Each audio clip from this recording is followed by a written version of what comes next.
Hi hello friends, எல்லாருக்கும் வணக்கம். இன்னைக்கு நம்ம பார்க்க போற வீடியோ என்னன்னு பார்த்தீங்கன்னா, HVACல என்ன மாதிரியான இன்டர்வியூ கொஸ்டின்ஸ் கேட்பாங்க, அதுக்கான ஆன்சர்ஸ் என்ன அப்படின்றத அந்த வீடியோல ஃபுல்லாவே நம்ம பார்க்க போறோம். ஏற்கனவே வந்து பார்ட் 1 பார்ட் 2 வீடியோ போட்டிருக்கேன். அந்த வீடியோவை நீங்க பார்க்கணும்னு நினைக்கிறவங்க டிஸ்கிரிப்ஷன்ல லிங்க் கொடுக்குறேன், அதை கிளிக் பண்ணி அந்த வீடியோவை பாருங்க. ஃபர்தரா வந்து பார்த்தீங்கன்னா HVAC ரிலேட்டட் டாபிக்ஸ் நிறைய வந்து வீடியோ அப்லோட் பண்ணியிருக்கேன். அது இல்லாம ஃபெசிலிட்டிஸ் மேனேஜ்மெண்ட்ல ரிலேட்டட் டாபிக்ஸும் நிறைய அப்லோட் பண்ணியிருக்கேன். ஸோ அது வந்து நீங்க எப்படின்னா என்னுடைய சேனல் அவர் சொசைட்டி சேனல்ல போனீங்கன்னா நிறைய பிளேலிஸ்ட் இருக்கும். அதுல வந்து எலக்ட்ரோ மெக்கானிக்கல் சர்வீஸ்னு ஒரு பிளேலிஸ்ட் இருக்கும். அதுக்குள்ள போனீங்கன்னா மோர் தென் 120 டெக்னிக்கல் வீடியோஸ் போட்டிருக்கேன். அதை நீங்க வந்து பார்த்து யூஸ்ஃபுல்லா இருக்கும் நான் நம்புறேன். ஓகேங்களா? ஸோ இப்போ இந்த வீடியோல பாத்தீங்கன்னா முக்கியமா நம்ம தெரிஞ்சுக்க வேண்டிய யூஸ்ஃபுல்லான இன்டர்வியூ கொஸ்டின்ஸ் தான் நம்ம பார்க்க போறோம். அதுல பாத்தீங்கன்னா what are the important chiller parameters வந்து டெய்லி வந்து ஆப்ரேஷன்ல எது செக் பண்ணோம், அதனுடைய லிமிட்ஸ் என்ன, அதை வந்து தெரிஞ்சுக்க போறோம். ரெண்டாவது அப்ரோச் டெம்பரேச்சர் என்ன சில்லர்ஸ்ல அப்படின்றது ரொம்ப முக்கியம், அதையும் நம்ம தெரிஞ்சுக்க போறோம். அப்புறம் இம்பார்ட்டன்ட் சேஃப்டி ப்ரொடெக்ஷன் டிவைசஸ் என்னென்ன இருக்கு சில்லர்ல, அதுக்கப்புறம் வந்து டீஃப்ராஸ்ட் சைக்கிள் வந்து HVAC சிஸ்டத்துல எதுக்காக யூஸ் ஆகுது அப்படின்றத நீங்க தெரிஞ்சுக்கணும். அப்புறம் இந்த கூலிங் டவர்ஸோட பெர்ஃபார்மன்ஸ் வந்து எப்படி எவாலுவேட் பண்ணணும் அப்படின்றத நம்ம தெரிஞ்சுக்க போறோம். அதுக்கப்புறம் the difference between SEER and EER ரெண்டுத்தையும் தெரிஞ்சுக்க போறோம். அதுக்கப்புறம் கூலிங் டவர் எஃபிஷியன்சியை எப்படி கண்டுபிடிக்கலாம் அப்படின்றத பார்க்க போறோம். அப்புறம் எடி கரண்ட் டியூப் டெஸ்டிங்னு ஒன்று இருக்கு மெயின்டெனன்ஸ்ல, அதை பத்தியும் நம்ம தெரிஞ்சுக்கலாம். கடைசியா வந்து இந்த VRF, HRV, AHU கூலிங் டவர்ஸ்லாம் என்ன அப்படின்றத கேள்வி கேட்டாங்கன்னா எப்படி பதில் சொல்லணும் அப்படின்றத நம்ம இந்த வீடியோல ஃபுல்லாவே நம்ம பார்க்க போறோம். அதனால இந்த வீடியோவை கடைசி வரைக்கும் ஸ்கிப் பண்ணாம பாருங்க, கண்டிப்பா உங்களுக்கு யூஸ்ஃபுல்லா இருக்கும். வாங்க வீடியோக்குள்ள போலாம்.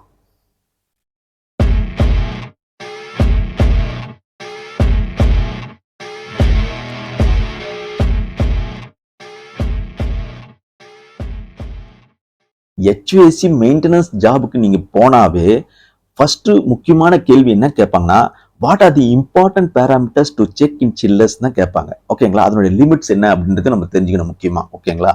ஸோ அதில் பார்த்தீங்கன்னா 4 முக்கியமான பார்ட்ஸ் இருக்கு சில்லர்ல.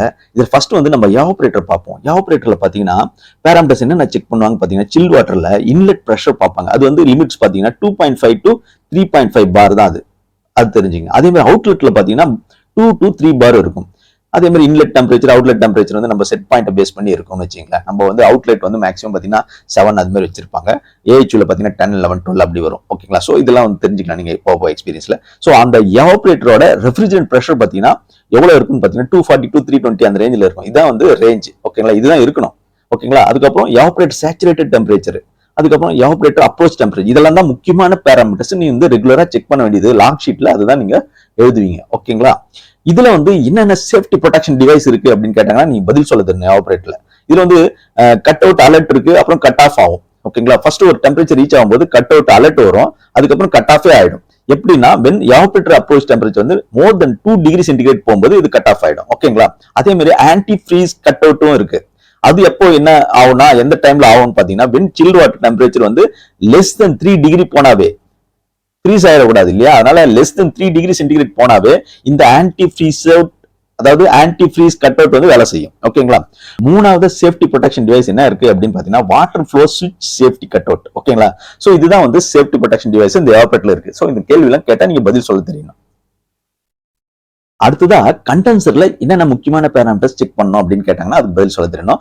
அதுல வந்து பாத்தீங்கன்னா இன்லெட் ப்ரெஷர், இது வந்து பாத்தீங்கன்னா 3 பார்க்கு மேல இல்ல ஈக்குவல் டு 3 பார் அந்த ரேஞ்சில தான் இருக்கும். ஓகேங்களா? அவுட்லெட் ப்ரெஷர் பாத்தீங்கன்னா மோர் தென் ஆர் ஈக்குவல் டு 2.4 பார் இருக்கும். அதே மாதிரி இன்லெட் டெம்பரேச்சர் எவ்வளோ, அவுட்லெட் டெம்பரேச்சர் எவ்வளோ நம்ம வந்து நோட் பண்ண வேண்டியிருக்கும். இதெல்லாம் தான் முக்கியமா பேராமீட்டர்ஸ் நம்ம நோட் பண்ண வேண்டியது. அதுக்கப்புறம் ரெஃப்ரிஜரன்ட் ப்ரெஷரும் வந்து முக்கியம் இல்லையா? KPA அது வந்து 600 to 900 KPA இருக்கும். அப்புறம் சேச்சுரேட்டட் ரெஃப்ரிஜரன்ட் டெம்பரேச்சர் அந்த இதையும் நோட் பண்ணணும். அப்புறம் அப்ரோச் டெம்பரேச்சர் பாத்தீங்கன்னா 3 டிகிரிக்குள்ள இருக்கணும். ஓகேங்களா? அது ஞாபகம் வச்சுங்க. அப்ரோச் டெம்பரேச்சர் வந்து 3 டிகிரிக்கு மேல போக கூடாது. ஓகே, சோ இதெல்லாம் தான் முக்கியமான பேராமீட்டர்ஸ் நம்ம வந்து லாக் ஷீட்ல நோட் பண்ண வேண்டியது. இதுல வந்து கண்டென்சர்ல என்னென்ன சேஃப்டி ப்ரொடெக்ஷன் டிவைஸ் அப்படி இருக்குன்னு பாத்தீங்கன்னா இதுல வந்து கட் அவுட் அலர்ட் இருக்கு, கட் ஆஃப் இருக்கு. ஓகேங்களா? எப்போ வேலை செய்யும் அப்படின்னு பாத்தீங்கன்னா கண்டென்சர் அப்ரோச் டெம்பரேச்சர் வந்து மோர் தென் 3.5 டிகிரி சென்டிகிரேட் போனாவே அலர்ட் வரும், அதுக்கப்புறம் கட் ஆஃபும் நம்ம செட் பண்ணலாம். ஓகேங்களா? அடுத்ததா பாத்தீங்கன்னா ஹை பிரஷர் ரிலீஃப் வால்வ் இருக்கு. ஓகேங்களா? மூணாவது பாத்தீங்கன்னா water flow safety cut out, அதாவது ஃப்ளோ சுவிட்சும் வந்து இருக்கு. இதுவும் வந்து முக்கியமான ஒரு சேஃப்டி ப்ரொடெக்ஷன் டிவைஸ். இதுதான் வந்து 3 டிவைஸ் சேஃப்டி ப்ரொடெக்ஷன் டிவைஸ் இன் கண்டென்சர். ஓகே, அடுத்தது பாத்தீங்கன்னா கம்ப்ரஸ்ல என்னென்ன முக்கியமான பேராமீட்டர்ஸ் நம்ம செக் பண்ணோம், என்னென்ன நோட் பண்ணோம் ரீடிங் அப்படின்னு பாத்தீங்கன்னா, இது வந்து கைட் வேன் பொசிஷன் ஒன்று இருக்கு, ஐஜிவி, அது வந்து பெர்சன்டேஜ்ல இருக்கும், அதையும் நம்ம நோட் பண்ண வேண்டியிருக்கும். அப்புறம் ஆயில் டெம்பரேச்சர் முக்கியமானது, கம்ப்ரஸர் ஆயில் டெம்பரேச்சர், அது வந்து பாத்தீங்கன்னா 50 to 80 டிகிரி சென்டிகிரேட்ல இருந்தா நார்மல், ஓகேங்களா. சோ அதையும் வந்து நோட் பண்ணணும். அப்புறம் ஆயில் பிரஷர் வந்து செக் பண்ண வேண்டியிருக்கும், அது வந்து எவ்வளவு இருக்கணும்னா 155 to 300 அந்த ரேஞ்சில இருக்கணும் கேபிஏல.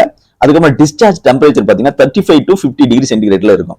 பேரிங் டெம்பரேச்சர் இருக்கு, ஓகேங்களா, அதுவும் ரொம்ப முக்கியம், 50 to 70 டிகிரி சென்டிகிரேட் இருக்கணும். வைண்டிங், மோட்டர் வைண்டிங் இருக்குல்ல கம்ப்ரஸர், அதனுடைய டெம்பரேச்சர் பாத்தீங்கன்னா 10 to 50 டிகிரி. இதெல்லாம் தான் நோட் பண்ண வேண்டிய முக்கியமான பேராமீட்டர்ஸ் இன் கம்ப்ரஸர்ல, ஓகேங்களா. இதுல என்னென்ன சேஃப்டி ப்ரொடெக்ஷன் டிவைஸ் இருக்கு அப்படின்னு பாத்தீங்கன்னா, லோ பிரஷர் கட் அவுட் சுவிட்ச் இருக்கும், ஓகேங்களா.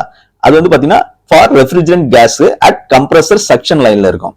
மூணாவது ஹை பிரஷர் கட் அவுட், ரெண்டாவது வந்து ஹை பிரஷர் கட் அவுட் சுவிட்ச் பாத்தீங்கன்னா அதுவும் வந்து ரெஃப்ரிஜரன்ட் கேஸ் வந்து அட் கம்ப்ரஸர் டிஸ்சார்ஜ் லைன்ல இருக்கும். மூணாவது பாத்தீங்கன்னா oil pressure low cut out சுவிட்ச், அது வந்து கம்ப்ரஸர் ஆயில் சம்ப்ல இருக்கும். அதுக்கப்புறம் ஆயில் டெம்பரேச்சர் பாத்தீங்கன்னா ஹை அண்ட் லோ, அது வந்து கம்ப்ரஸர் ஆயில் சம்ப்ல இருக்கும். இதுல வந்து பாத்தீங்கன்னா இந்த ஆயில் டெம்பரேச்சர் சம்ப்ல, ஆயில் சம்ப்ல ஹீட்டர் வந்து கொடுத்திருப்பாங்க. சோ எப்பெல்லாம் வந்து கம்ப்ரஸர் வந்து ஆஃப் பண்றோமோ அப்போ வந்து இது ஆன் ஆகும், ஏன்னா அந்த மினிமம் அந்த டெம்பரேச்சர் மெயின்டைன் பண்ணணும் அப்படின்றதுக்காக, ஓகேங்களா.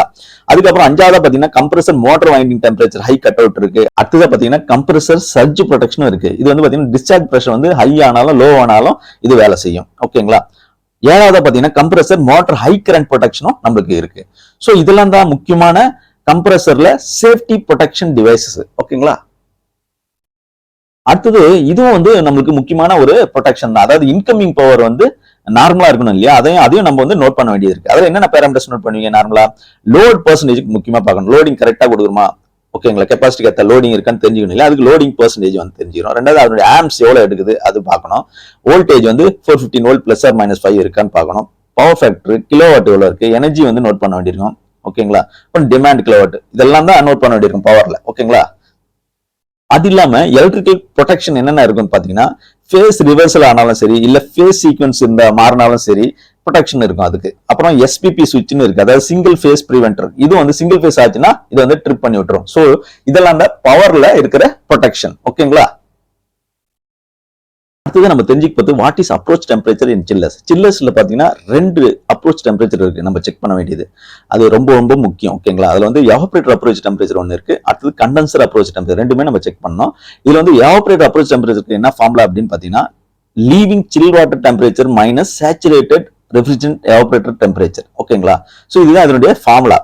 நார்மலா பாத்தீங்கன்னா இந்த அப்ரோச் டெம்பரேச்சர் வந்து பாத்தீங்கன்னா 0 to 2 டிகிரி சென்டிகிரேட் இருக்கணும். நான் வச்சுங்க எவாபரேட்டரோட approach temperature 0 to 2 degree centigrade. Condenser approach temperature பாத்தீங்கன்னா saturated refrigerant condensing temperature minus leaving condenser water temperature. So இதனுடைய ரெண்டுத்துடைய டிஃபரன்ஸ் தான் கண்டென்சர் அப்ரோச், ஓகேங்களா. இது வந்து பாத்தீங்கன்னா 0.5 to 2.5 டிகிரி சென்டிகிரேட் இருக்கணும் கண்டென்சர் அப்ரோச் டெம்பரேச்சர். சோ இந்த ரேஞ்சுக்கு மேல போச்சுனாவே வந்து ஆட்டோமேட்டிக்கா நம்ம வந்து அலாரம் செட் பண்ணிக்கலாம், இல்லைன்னா நம்ம வந்து அதுக்கான ஆக்ஷன் எடுக்கணும் OEM சஜஷனோட, ஓகேங்களா. இது வந்து நீங்க சொல்ல தெரியணும், ஓகேங்களா. இது வந்து ஒரு ஃபார்முலா தான், பட் ஆக்சுவலா நீங்க டைரக்டாவே அப்ரோச் டெம்பரேச்சர் பார்க்க முடியும் அதுல, ஓகேங்களா, டிஸ்பிளேல, சில்லரோட டிஸ்பிளேல. அடுத்தது நம்ம தெரிஞ்சுக்க என்னன்னு பாத்தீங்கன்னா, why is approach temperature is very important in chillers.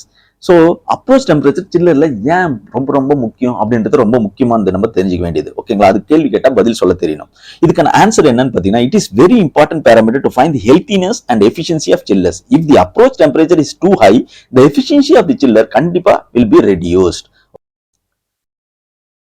So இந்த அப்ரோச் டெம்பரேச்சரை வச்சு நம்ம வந்து சில்லர் எந்த அளவுக்கு எஃபிஷியன்ட்டா வேலை செய்யுது, இல்ல ஹெல்த்தா இருக்கா, நல்லா பெர்ஃபார்ம் பண்ணுதா, நல்ல ஆப்ரேட்டிங் கண்டிஷன்ல இருக்கா அப்படின்றத நம்ம தெரிஞ்சுக்க முடியும், ஓகேங்களா. சோ இந்த அப்ரோச் டெம்பரேச்சர் வந்து அதிகமாச்சுனாவே சில்லரோட எஃபிஷியன்சி குறைஞ்சிடும்ன்றது பேசிக்கா நீங்க. அடுத்த கேள்வி பாத்தீங்கன்னா, why does the healthiness of chiller is very important. சில்லரோட ஹெல்த்தினஸ் வந்து ஏன் ரொம்ப முக்கியம் அப்படின்னு பாத்தீங்கன்னா, அதுக்கான ஆன்சர் பாத்தீங்கன்னா, சில்லரோட power consumption is approximately 35 to 50% of entire building's power consumption. ஒரு டோட்டல் பில்டிங் சென்ட்ரலைஸ் ஏசி இருக்கிற டோட்டல் என்ன கமர்ஷியல் பில்டிங்கா இருக்குன்னு வச்சுங்களேன், அதுல வந்து டோட்டல் பில்டிங்ல மொத்த பவர் கன்சம்ஷன்ல பாத்தீங்கன்னா சில்லரோட பவர் கன்சம்ஷன் மட்டும் பாத்தீங்கன்னா 35 to 50% இருக்கும். சோ அதனால அப்ப அதனுடைய ஹெல்த்தினஸ் ரொம்ப முக்கியம் இல்லையா அப்படின்றத நீ பதில் சொல்ல தெரியணும், ஓகேங்களா. So chillers if not properly maintain will result in decrease in chiller efficiency and very costly increase in total power consumption required to provide the cooling needed, ஓகேங்களா. சோ சில்லரை ஒழுங்கா மெயின்டைன் பண்ணலைன்னா நீங்க வந்து சில்லர் ரொம்ப நேரம் கண்டினியூஸா ஆப்ரேட்டிங் ஹவர்ஸ் அதிகமாகும், அதனால பவர் கன்சம்ஷன் அதிகமாகும், ஓகேங்களா. இது நல்லா புரிஞ்சுங்க நீங்க. அடுத்ததான் நம்ம தெரிஞ்சுக்க போறது என்னன்னு பாத்தீங்கன்னா what is the cause of high approach temperature of condenser and evaporators. ஓகேங்களா, ஹை அப்ரோச் டெம்பரேச்சர் வர்றதுக்கு காரணங்கள் வந்து ஒரு கிட்டத்தட்ட 5 இருக்குங்க. ஃபர்ஸ்ட் வந்து பாத்தீங்கன்னா ஃபவுலிங் ஆஃப் டியூப்ஸ், அதாவது கண்டாமினேட்டட் டியூப்ஸ்னு கூட சொல்லலாம். அதாவது ஸ்கேல் ஃபார்ம் ஆகும், ஸ்லட்ஜ் ஆகும், கரோஷன்லாம் ஆகும் அந்த டியூப்ல. இது மாதிரி ஆச்சுனாவே ஹை அப்ரோச் டெம்பரேச்சர் வரும். இதான் ஃபர்ஸ்ட் ரீசன். ரெண்டாவது பாத்தீங்கன்னா நான் கண்டென்சபிள் கேசஸ் பிரசன்ட். ஓகேங்களா, ரெஃப்ரிஜரண்ட்ல ஏர் வந்து மிக்ஸ் ஆயிடும். ஸோ இது வந்தாலும் பிரச்சனை தான். ஓகேங்களா, அப்புறம் மூணாவதா பாத்தீங்கன்னா இன்சபிஷியன்ட் ரெஃப்ரிஜரண்ட் இந்த சில்லர்ல ரெஃப்ரிஜரண்டோட அளவு வந்து கம்மியா இருந்ததுனால பிரச்சனை. ஓகேங்களா, நாலாவது பாத்தீங்கன்னா இன்கரெக்ட் கூலிங் டவர் ஆபரேஷன், இதுவும் ரொம்ப முக்கியம். அஞ்சாவது பாத்தீங்கன்னா இர்ரெகுலர் வாட்டர் ஃப்ளோ டு சில்லரோட வாட்டர் ஃப்ளோ அதுவும் வந்து இர்ரெகுலரா இருந்ததுன்னா, கரெக்டா இல்லாம இருந்துன்னு வச்சுங்களா, அதுக்காகவும் இந்த அப்ரோச் டெம்பரேச்சர் இன்க்ரீஸ் ஆகும். ஓகேங்களா, இதுதான் ரொம்ப ரொம்ப முக்கியம். நீங்க கேள்வி கேட்டா பதில் சொல்ல தெரியணும். அடுத்தது பாத்தீங்கன்னா what are the preventive maintenance activities to be carried out for reducing high approach temperatures. இந்த ஹை அப்ரோச் டெம்பரேச்சர் வராமல் இருக்கு என்ன பிரிவென்டிவ் மெயின்டெனன்ஸ் கேரி அவுட் பண்ணுவீங்க அப்படின்னு கேட்டாங்கன்னா அது பதில் சொல்ல தெரியணும்.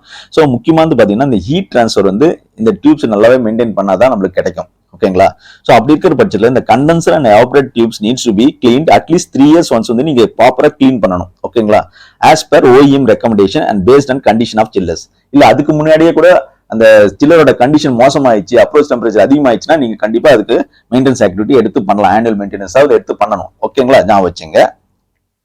அடுத்த கேள்வி என்னன்னு பாத்தீங்கன்னா what is eddy current tube testing.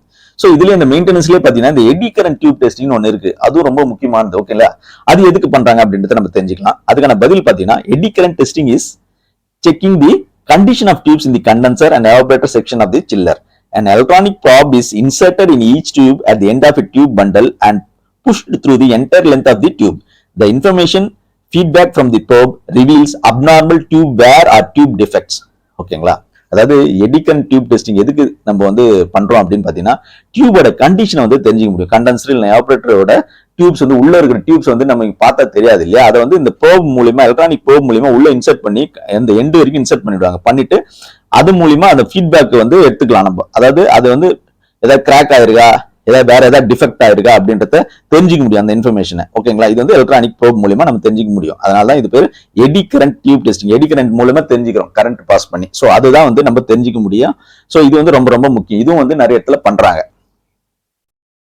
இந்த எடி கரண்ட் டெஸ்டிங்ல என்ன மாதிரியான டியூப் ப்ராப்ளம்ஸ் எல்லாம் நம்ம வந்து கண்டுபிடிக்க முடியும் அப்படின்றத கேள்வி கேட்டாலும் கேட்பாங்க.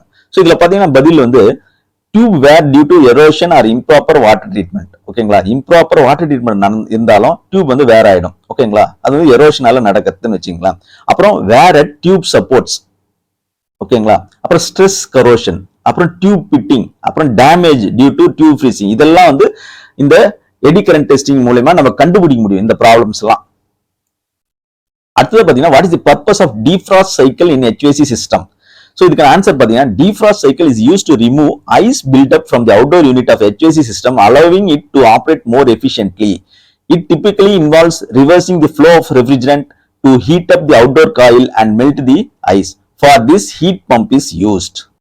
இந்த defrost cycle HVAC சிஸ்டத்துல எதுக்கு யூஸ் ஆகுது அப்படின்னு பாத்தீங்கன்னா இந்த அவுட்டோர் HVAC யூனிட்ல ஐஸ் பில்டப் ஆச்சுன்னா அதை வந்து ரிமூவ் பண்றதுக்காக இந்த யூஸ் பண்றாங்க. அப்பதான் வந்து சில்லரை வந்து எஃபிஷியன்ட்டா வந்து நம்ம ஆப்ரேட் பண்ண முடியும். ஓகேங்களா, இது எப்படி பண்ணுவாங்கன்னு பாத்தீங்கன்னா ஹீட் பம்ப் மூலமா இது பண்றது. அதாவது அவுட்டோர் காயில ஹீட் பண்றதுக்காக ரெஃப்ரிஜரண்டோட ஃப்ளோ வந்து ரிவர்ஸ் பண்ணி அந்த ஐஸை வந்து மெல்ட் பண்ணி விட்டுருவாங்க. ஓகேங்களா, சோ இதுதான் வந்து இதனுடைய பர்பஸ். ஓகே, அடுத்த கேள்வி என்னன்னு பாத்தீங்கன்னா what is a refrigeration oil separator. இது வந்து பாத்தீங்கன்னா it is a device that is used to separate oil from the refrigerant in the system and prevent it from entering the compressor where it can reduce efficiency or cause damage. இந்த oil separator எதுக்கு use ஆகுது அப்படின்னு பாத்தீங்கன்னா ஆயிலை வந்து refrigerant கிட்ட இருந்து separate பண்றதுக்கு பிரிக்கிறதுக்காக இது வந்து யூஸ் ஆகுது. ஓகேங்களா, அது மட்டும் இல்ல கம்ப்ரஸர்ல இது வந்து என்டர் ஆகாம ப்ரிவென்ட் பண்ணுது, தடுக்குது. அதை புரிஞ்சுக்கணும் நீங்க. அப்படி பண்ணும்போது தான் உங்களுக்கு வந்து எஃபிஷியன்சி வந்து ரெடியூஸ் ஆகாது. ஓகேங்களா, அடுத்தது நம்ம தெரிஞ்சுக்க போறது what are the common refrigerants used in air conditioning system. என்ன காமன் ரெஃப்ரிஜரண்ட் யூஸ் பண்றாங்க அப்படின்னு கேட்டாங்கன்னா பதில் சொல்ல தெரியணும். ஃபர்ஸ்ட் எல்லாம் பாத்தீங்கன்னா R22 யூஸ் பண்ணாங்க, அதுக்கப்புறம் R134A, அப்புறம் வந்து R410A யூஸ் பண்றாங்க. இந்த R22 வந்து இப்போ வந்து நிறுத்திட்டாங்க. காரணம் என்னன்னு கேட்டாங்கன்னா பதில் சொன்னா அது வந்து என்வரன்மெண்டல் இம்பாக்ட், அதாவது என்வரன்மெண்ட்டை பாதிக்கக்கூடிய ஒரு கேஸ் ரெஃப்ரிஜரண்ட், அதனால அது வந்து நிறுத்திட்டாங்க. ஓகேங்களா, அடுத்தது நம்ம தெரிஞ்சுக்க போறது what is an air handling unit. Air handling unit is a device used to circulate and condition air in an HVAC system. It typically consists of a blower, heating or cooling coil, filters and dampers and is connected to the ductwork. So AHU னா என்ன? இது வந்து பாத்தீங்கன்னா ஏரை வந்து condition பண்ணி ரூமுக்குள்ள circulate பண்றதுக்காக யூஸ் பண்ற ஒரு யூனிட், அதுதான் ஏர் ஹேண்ட்லிங் யூனிட் அப்படின்னு சொல்றோம். இதுல வந்து பாத்தீங்கன்னா ப்ளோயர் இருக்கும், ஹீட்டிங் இல்லைன்னா கூலிங் காயில் இருக்கும், ஃபில்டர்ஸ் இருக்கும், டேம்பர்ஸ் இருக்கும். ஓகேங்களா? இந்த ஏர் வந்து இது மாதிரி கண்டிஷன் பண்ணி டக்ட் மூலியமா எந்த பர்டிகுலர் ஏரியாவுக்கு வந்து நீங்க ஏர் வந்து ஏசி ஏரை கொடுக்கணும்னு நினைக்கிறீங்களோ அதை ஃபீட் பண்ண முடியும். ஓகேங்களா? அடுத்த கேள்வி என்னன்னு பாத்தீங்கன்னா what is a variable refrigerant flow system. VRF சிஸ்டம்னா என்ன அப்படின்னு கேட்டாங்கன்னா அதுக்கு பதில் சொல்ல தெரியணும். VRF system uses a single outdoor unit to serve multiple indoor units. It works by using a variable speed compressor to adjust the flow of refrigerant to different indoor units, allowing for individual temperature control in each zone. ஓகேங்களா? So VRFல பார்த்தீங்கன்னா single outdoor யூனிட்டா இருக்கும், ஆனா indoor unit வந்து நிறைய இருக்கும். So ஒரு outdoor யூனிட்டை வச்சுக்கிட்டு நிறைய இன்டோர் யூனிட்டுக்கு இது வந்து சர்வ் பண்ண முடியும் அப்படின்றத நீங்க புரிஞ்சுக்கணும். ஸோ இது எப்படி ஒர்க் பண்ணுது அப்படின்னு பாத்தீங்கன்னா ஒரு வேரியபிள் ஸ்பீட் கம்ப்ரஸ் மூலியமா ரெஃப்ரிஜரன்ட் ஃப்ளோ வந்து இதை அட்ஜஸ்ட் பண்ணி டிஃப்ரெண்ட் இன்டோர் யூனிட்டுக்கு இது வந்து சர்வ் பண்ண முடியும். ஸோ அப்படிதான் இதை வந்து ஈஸியா பண்ணலாம். ஓகேங்களா? ஸோ அந்தந்த இண்டிவிஜுவல் ஜோனுக்கு வந்து இண்டிவிஜுவல் டெம்பரேச்சர் கண்ட்ரோல பண்ண முடியும். ஓகே, அடுத்த கேள்வி என்னன்னு பாத்தீங்கன்னா what is a heat recovery ventilator and how does it work. Heat recovery வென்டிலேட்டர்னா என்ன அப்படின்னு கேட்டாங்க, அதுக்கு பதில் சொல்லணும். Heat recovery ventilator is a device that brings fresh air into a building while also recovering heat from the outgoing air. It works by using a heat exchanger to transfer heat from the outgoing air to the incoming air, improving energy efficiency and indoor air quality. So இந்த heat ரெக்கவரியின் பேர்ல அர்த்தம் இருக்கு இல்லையா? So இது வந்து மெயினா வந்து பாத்தீங்கன்னா பில்டிங்குள்ள இருந்து ஹீட் ஏர் வெளில போச்சுன்னா அந்த ஹீட்டை வந்து கொஞ்சம் எடுத்துக்கும், ரெக்கவர் பண்ணிக்கும். அதே நேரத்துல ஃப்ரெஷ் ஏரை வந்து இது உள்ள பில்டிங்குள்ள எடுத்துன்னு வரதுக்காக யூஸ் பண்றாங்க. இது ஒரு வகையான ஹீட் எக்ஸ்சேஞ்சர்னு சொல்லலாம். அதாவது பில்டிங்ல இருந்து வெளியில போற ஏர்ல இருக்கிற ஹீட்டை உள்ள வர ஏர், அதாவது ஃப்ரெஷ் ஏர் உள்ள வருது, அது வந்து ஹீட்டை வந்து அப்சர்வ் பண்ணிக்குது. ஓகேங்களா? ஸோ அந்த வேலை நடக்குது இந்த HRVல. ஸோ இது வந்து இதனால என்ன ஆகும்னா எனர்ஜி எஃபிஷியன்சி உங்களுக்கு இம்ப்ரூவ் ஆகும். அதே நேரத்துல ஏர் குவாலிட்டியும் நம்ம இன்டோர் ஏர் குவாலிட்டியும் இம்ப்ரூவ் பண்ண முடியும். ஓகேங்களா? அடுத்த கேள்வி என்னன்னு பாத்தீங்கன்னா what is A cooling tower and how does it work. ஓகேங்களா? கூலிங் டவர்னா என்ன, அது எப்படி வேலை செய்யுது? Cooling tower is a device used to remove heat from the water that is used to cool HVAC system. It works by using a fan to blow air over a water cooled heat exchanger, allowing the water to evaporate and remove heat from the system.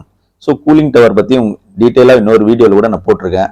ஓகேங்களா? Approach டெம்பரேச்சருக்கும் தனியா ஒரு வீடியோல நான் போட்டிருக்கேன். இண்டிவிஜுவலா topic வந்து டீடைல்டா வந்து இதுல cover பண்ணிருக்கலாம். மெயினா வந்து தனித்தனியாவே ஒரு வீடியோவே போட்டிருக்கேன். ஓகேங்களா? ஸோ இதுல வந்து கேள்வி கேட்டாங்கன்னா பதில் சொல்ற அளவுக்கு மட்டும் தான் நம்ம இந்த வீடியோல டிஸ்கஸ் பண்ணின்னு இருக்கோம்.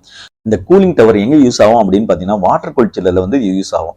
அதாவது வாட்டர் கூல் சில்லர்ல இருக்கிற கண்டென்சர்ல இருந்து வர வாட்டர் இருக்கு இல்லையா, அது வந்து கூலிங் டவருக்கு இன்லெட்டா வரும். வந்து டாப்ல இருந்து அது வந்து ஸ்ப்ரே ஆகும். ஸ்ப்ரே ஆகி த்ரூ ப்ளோயர் பிளான் மூலயமா வந்து ப்ளோ பண்ணுவாங்க. ஏரை பண்ணும்போது ஆட்டோமேட்டிக்கா வந்து கூல் ஆயிடும். கண்டென்ஸ்ல இருந்து வர வாட்டர் வந்து கொஞ்சம் ஹீட்டா இருக்கும், டெம்பரேச்சர் அதிகமா இருக்கும். அந்த ஹீட்டை வந்து இதை ரெடியூஸ் பண்ணி கூல் பண்ணி திருப்பியும் கண்டென்சருக்கு அனுப்பும். அப்படி பண்ணும்போது உங்களுக்கு வந்து கண்டென்சர் வந்து ஹீட் எக்ஸ்சேஞ்ச் நடக்கிறதுக்காக இந்த கூல் வாட்டரை அனுப்புறோம். ஸோ ரெஃப்ரிஜரன்ட்ல இருக்கிற ஹீட்டை வந்து இது அப்சர்வ் பண்ணிட்டு திருப்பியும் இது வந்து வந்துடும், ரிட்டர்ன் வந்துடும். ஸோ இதுதான் இதனுடைய வேலை, இந்த கூலிங் டவர். அதனால தான் வந்து இது ரொம்ப ரொம்ப யூஸ்ஃபுல்லான ஒரு இது அப்படின்றத நீங்க புரிஞ்சுக்கணும். அடுத்தது தெரிஞ்சுக்க வேண்டிய விஷயம் என்னன்னு பாத்தீங்கன்னா கூலிங் டவரோட பெர்ஃபார்மன்ஸை எப்படி கண்டுபிடிக்கிறது, அது எப்படி தெரிஞ்சுக்க முடியும் அப்படின்னு பாத்தீங்கன்னா கூலிங் டவரோட கண்டென்சர் அப்ரோச் அப்புறம் ரேஞ்சுன்றது டெல்டா டி, இது ரெண்டுமே தெரிஞ்சா நம்ம வந்து பெர்ஃபார்மன்ஸை கண்டுபிடிச்சிடலாம். ஓகேங்களா? இதை சொன்னா போதும். ஸோ இது எப்படி கண்டுபிடிக்க போறோம் அப்படின்றத நம்ம பார்க்க போறோம். ஃபர்ஸ்ட் வந்து பாத்தீங்கன்னா what is the cooling tower approach temperature and how to find out. So cooling டவரோட அப்ரோச் டெம்பரேச்சர்னா என்ன, அது எப்படி கண்டுபிடிக்கணும் அப்படின்னு பாத்தீங்கன்னா அப்ரோச் டெம்பரேச்சருக்கு ஃபார்முலா பாருங்க. கூலிங் டவரோட outlet water minus ambient wet bulb temperature. இது பண்ணீங்கன்னாவே உங்களுக்கு அப்ரோச் டெம்பரேச்சர் கிடைச்சிடும். ஓகேங்களா? இந்த வேல்யூ வந்து எவ்வளவு கம்மியா இருக்கோ அவ்வளவுக்கு அவ்வளவு வந்து கூலிங் டவர் வந்து எஃபிஷியன்டா இருக்கு அப்படின்ற அர்த்தம். A normal cooling tower offers a range of 5 degree to 9 degree Fahrenheit for its cooling tower approach. பாத்துங்க, ரேஞ்ச் வந்து 5 டிகிரி இருந்து 9 டிகிரி Fahrenheit குள்ள இருந்ததுன்னா இது எஃபிஷியன்டா இருக்கு அப்படின்றத நீங்க புரிஞ்சுக்கலாம். ஓகேங்களா? சரி, இந்த கூலிங் டவர் ரேஞ்ச்னா என்ன, அதாவது டெல்டா டீனா என்ன அப்படின்னு பாத்தீங்கன்னா கூலிங் டவரோட inlet temperature minus outlet temperature வருது இல்லையா, அதுதான் வந்து டெல்டா டி. ஓகேங்களா? சோ இப்போ நீங்க வந்து அப்ரோச் டெம்பரேச்சர் தெரிஞ்சிச்சு, டெல்டா டியும் தெரிஞ்சிச்சு. அடுத்ததான் நம்ம தெரிஞ்சுக்க வேண்டியது cooling tower efficiency. So cooling tower efficiency இது ரெண்டும் வச்சு நம்ம கண்டுபிடிக்க முடியும். ஓகேங்களா? So cooling tower efficiency equal to cooling tower inlet water temperature minus cold water outlet temperature divided by cooling tower inlet water temperature minus wet bed temperature into 100. இது போட்டீங்கன்னா cooling tower efficiency கிடைச்சிடும். இதை சொன்னா கூட நீங்க போதும். இல்ல சிம்பிளா வந்து cooling tower efficiency equal to delta T divided by range தான் அது சொல்றேன். ரேஞ்ச்னாலும் டெல்டா டி ஒன்னு இல்லையா? So delta T divided by delta T plus approach போட்டீங்கன்னா இன்டூ 100 போட்டீங்கன்னா எவ்வளவு percentage cooling tower efficiency percentage நம்ம கண்டுபிடிச்சிடலாம். ஓகே. ஸோ கூலிங் டவரோட எஃபிஷியன்சி நார்மலா பாத்தீங்கன்னா 65 to 70% இருக்குங்க. இதான் நார்மல். இந்த சம்மர் சீசன்ல பாத்தீங்கன்னா ambient air wet bulb temperature rises when compared to winter season. So cooling tower efficiency limits in summer. ஓகேங்களா? இந்த சம்மர் சீசன்ல பாத்தீங்கன்னா ambient air wet bulb temperature பாத்தீங்கன்னா வின்டர் சீசனோட இது வந்து அதிகமா இருக்கும். அப்படி இருக்கும்போது கண்டிப்பா வின்டர் சீசனோட சம்மர் சீசன்ல தான் வந்து கூலிங் டவர் எஃபிஷியன்சி ரொம்ப கம்மியா இருக்கும் அப்படின்றத நீங்க புரிஞ்சுக்கணும். கேள்வி என்னன்னு பாத்தீங்கன்னா what are the important factors that are strong indicators of cooling tower efficiency. So இந்த கூலிங் டவர் வந்து எஃபிஷியன்டா தான் ஒர்க் பண்ணுதா அப்படின்றது ஆப்ரேஷன்ல இருக்கும்போதே நம்ம வந்து தெரிஞ்சதுக்கான இண்டிகேட்டர்ஸ் ஏதாவது இருக்கா அப்படின்னு பாத்தீங்கன்னா ஒன்னு வந்து மேக்கப் வாட்டர் குவாலிட்டி வச்சு தெரிஞ்சுக்கலாம். ரெண்டாவது சைக்கிள்ஸ் ஆஃப் கான்சன்ட்ரேஷன் சிஓசின்னு சொல்லுவாங்க. இது ரெண்டு தான் ரொம்ப முக்கியமான இண்டிகேட்டர்ஸ். ஓகே. சரி, இந்த வாட்டர் கூல் சில்லர்ல பாத்தீங்கன்னா இந்த மேக்கப் வாட்டர் எதுக்காக தேவைப்படுது அப்படின்னு கேட்பாங்க. ஓகேங்களா? சோ அதுக்கான பதில் என்னன்னு பாத்தீங்கன்னா due to water losses resulting from drift evaporation and blow down makeup water is required. ஓகேங்களா? சோ எதனால இந்த வாட்டர் லாஸ் இருக்கிறதால தான் இந்த மேக்கப் வாட்டர் தேவைப்படுது முக்கியமா. சோ என்னென்ன லாசஸ் அப்படின்னு பாத்தீங்கன்னா ட்ரிஃப்ட் லாசஸ் ஒன்னு இருக்கு. ஓகேங்களா? அப்புறம் எவாபரேட் ஆயிடும் சிலது, அது வந்து எவாபரேஷன் லாஸ். அப்புறம் ப்ளோ டவுன் லாஸ். இது 3 லாசஸ் சேர்த்து தான் நம்மளுக்கு வந்து வாட்டர் மேக்கப்பா தேவைப்படுது. ஓகேங்களா? இது எல்லாமே பாத்தீங்கன்னா metre cube per hour unit. இதான் ஃபார்முலா. ஓகே. சோ அடுத்த கேள்வி என்னன்னு பாத்தீங்கன்னா சைக்கிள் ஆஃப் கான்சன்ட்ரேஷன் இல்ல சிஓசினா என்ன அப்படின்னு கேட்பாங்க. இது வந்து பாத்தீங்கன்னா it is ratio between parameter in cooling tower water and makeup water. So cooling டவர்ல இருக்கிற வாட்டரும் மேக்கப் வாட்டருக்கும் உள்ள பாராமீட்டர்ஸ் ரேஷியோ தான் இது குறிக்குது. சோ என்னென்ன பாராமீட்டர்ஸ் வந்து இதுல செக் பண்ணலாம் அப்படின்னு பாத்தீங்கன்னா சிலிக்காவும் செக் பண்ணலாம், இல்லைன்னா ஹார்ட்னஸ் செக் பண்ணலாம், இல்ல கண்டக்டிவிட்டி செக் பண்ணலாம். இது மூணுத்துக்கும் அதாவது ரெண்டுத்துக்கும் கம்பேர் பண்ணணும். ஓகேங்களா? சோ மேக்கப் வாட்டருக்கும் கூலிங் டவர்ல இருக்க வாட்டருக்கும் ரெண்டுத்தையோட வாட்டரோட சிலிக்கா லெவலு, ஹார்ட்னஸ், கண்டக்டிவிட்டி இல்ல டிடிஎஸ். நம்ம நார்மலா டிடிஎஸ் பார்த்து கூட ப்ளோ டவுன் கொடுப்பாங்க. நார்மலா எக்ஸ்பீரியன்ஸ் ஆளுக்கு தெரியனால. சோ இந்த சிஓசி எப்படி கண்டுபிடிக்கணும் அப்படின்னு பாத்தீங்கன்னா கூலிங் டவர் வாட்டரோட ஹார்ட்னஸ் இல்ல டிடிஎஸ் டிவைடட் பை மேக்கப் வாட்டரோட ஹார்ட்னஸ் இல்ல டிடிஎஸ் பண்ணீங்கன்னா அதுல வந்து சிஓசி வந்து பாத்தீங்கன்னா 3 to 7 வந்தா பிரச்சனை கிடையாது. ஓகேங்களா? அதுக்கு மேல போக கூடாது. சோ ஒரே வாட்டர் திரும்ப யூஸ் பண்ணக்கூடாது அப்படின்றதுக்காக தான் இது சொல்றது. அதனால டிடிஎஸும் அதிகமா யூஸ் பண்ணக்கூடாது இல்லையா? அதிகமான ஒரு வேல்யூ இருக்கும்போது இது வந்து as per process design and மேனுஃபேக்சரோட கைட்லைன்ஸ் படி நம்ம பண்ண வேண்டியிருக்கும். ஓகேங்களா? சோ ஹையர் சிஓசி வந்து என்ன ஆகும், may reduce the makeup water consumption but it increases the chance of scaling and fouling. So இந்த சிஓசி அதிகமாச்சுன்னா என்ன ஆகும் அப்படின்னு பாத்தீங்கன்னா ஸ்கேலிங் ஃபார்ம் ஆகும், ஃபோலிங் எல்லாம் வரும். ஓகேங்களா? சோ இதை குறைக்கிறதுக்காக தான் நம்ம வந்து மேக்கப் வாட்டர் அதாவது ஃப்ரெஷ் வாட்டர் ஆட் பண்றோம். அதுக்காக நம்ம வந்து அதிகமாக ஃப்ரெஷ் வாட்டர் கொஞ்சம் டிடிஎஸ் அதிகமானவே ஆட் பண்ணினே இருக்கக்கூடாது. காரணம் என்னன்னா வாட்டர் கன்சம்ஷன் முக்கியமா பார்க்க வேண்டியிருக்கும். ஸோ ரெண்டுமே பேலன்ஸ் பண்ணி ஆப்டிமலா யூஸ் பண்ணணும் அப்படின்றத நீங்க புரிஞ்சுக்கணும். அடுத்துதான் நீங்க தெரிஞ்சுக்க போறது வாட் இஸ் ஏ சீர் ரேட்டிங், அதாவது SEER ரேட்டிங். SEERன்றது சீசனல் எனர்ஜி எஃபிஷியன்சி ரேஷியோ. ஓகேங்களா? இது வந்து எதுக்கு யூஸ் ஆகுது அப்படின்னு பாத்தீங்கன்னா which is a measure of efficiency of air conditioning system. இதை பேஸ் பண்ணி நம்ம வந்து ஏர் கண்டிஷனிங் சிஸ்டத்தோட எஃபிஷியன்சியை கண்டுபிடிக்க முடியும் அப்படின்னு நீங்க சொல்லலாம். ஹையர் சீர் rating indicates that this system is more energy efficient and will result in lower energy bill. So higher value வந்ததுன்னா இந்த சிஸ்டம் வந்து எனர்ஜி எஃபிஷியன்டா இருக்குன்னு அர்த்தம். ஸோ இதனால உங்களுக்கு எனர்ஜி பில் வந்து குறையும் அப்படின்றத நீங்க புரிஞ்சுக்கணும். அடுத்தது பாத்தீங்கன்னா what is an EER rating. இது வந்து பாத்தீங்கன்னா எனர்ஜி எஃபிஷியன்சி ரேஷியோ தான் EERன்னு சொல்றோம். இதுவும் வந்து ஏர் கண்டிஷனிங் சிஸ்டத்தோட எஃபிஷியன்சியை மெஷர் பண்றது தான் யூஸ் ஆகுது. It measures the cooling capacity of the system in relation to the amount of energy it consumes. இது ஆக்சுவலா பாத்தீங்கன்னா இந்த EERன்றது இப்போ அந்த கூலிங் வந்து எவ்வளவு தேவைப்படுதோ அந்த அளவுக்கு ப்ரொடியூஸ் பண்றதுக்கு அதுக்கான எனர்ஜி எவ்வளவு செலவு பண்றோம், அந்த கூலிங் ப்ரொடியூஸ் தேவையான ஒரு கூலிங் ப்ரொடியூஸ் பண்றதுக்கு அதுக்கான எனர்ஜி எவ்வளவு செலவாகுது அந்த ரேஷியோ வச்சுதான் நம்ம வந்து இந்த EER வந்து கண்டுபிடிக்க முடியும். அதுதான் எனர்ஜி எஃபிஷியன்சி ரேஷியோ அப்படின்னு சொல்றோம். ஓகேங்களா? அடுத்தது பாத்தீங்கன்னா what is the difference between SEER and EER அப்படின்றத கேட்பாங்க. ஓகேங்களா? சோ இதுக்கான பதில் பாத்தீங்கன்னா இந்த SEERன்றது is a measure of air conditions efficiency over an entire cooling season while EER is a measure of an air conditions efficiency at specific temperature. ஓகேங்களா? இந்த seasonal சொல்லும் போதே நீங்க வந்து புரிஞ்சுக்கலாம். அதாவது ஏர் கண்டிஷனோட எஃபிஷியன்சி வந்து என்டையர் கூலிங் சீசன்ல கண்டுபிடிக்கிறது தான் இது வந்து SEERன்றது. ஆனா EERன்றது வந்து ஏர் கண்டிஷனோட எஃபிஷியன்சி வந்து பாத்தீங்கன்னா அந்த ஸ்பெசிபிக் டெம்பரேச்சர் பேஸ் பண்ணி வந்து கண்டுபிடிக்குது. ஸோ இதுதான் இது ரெண்டுத்துக்குள்ள வித்தியாசம் அப்படின்றத நீங்க புரிஞ்சுக்கணும். அவ்வளவுதான் இந்த வீடியோ. ஃபர்தரா இன்னும் நம்ம நிறைய கொஸ்டின்ஸை பார்க்க வேண்டியிருக்கு. இது வந்து அடுத்த வீடியோல நம்ம கன்டினியூ பண்ணலாம். ஸோ இந்த வீடியோ உங்களுக்கு பிடிச்சிருந்ததுன்னா, யூஸ்ஃபுல்லா இருந்ததுன்னா லைக் பண்ணுங்க, ஃப்ரெண்ட்ஸோடலாம் ஷேர் பண்ணுங்க, சப்ஸ்கிரைப் பண்ண மறந்துடாதீங்க. கூடவே பெல் நோட்டிஃபிகேஷனும் தட்டி விட்டுருங்க. அப்பதான் நான் அடுத்தடுத்து போடுற வீடியோ உங்களுக்கு வந்து சேரும். நன்றி, வணக்கம்.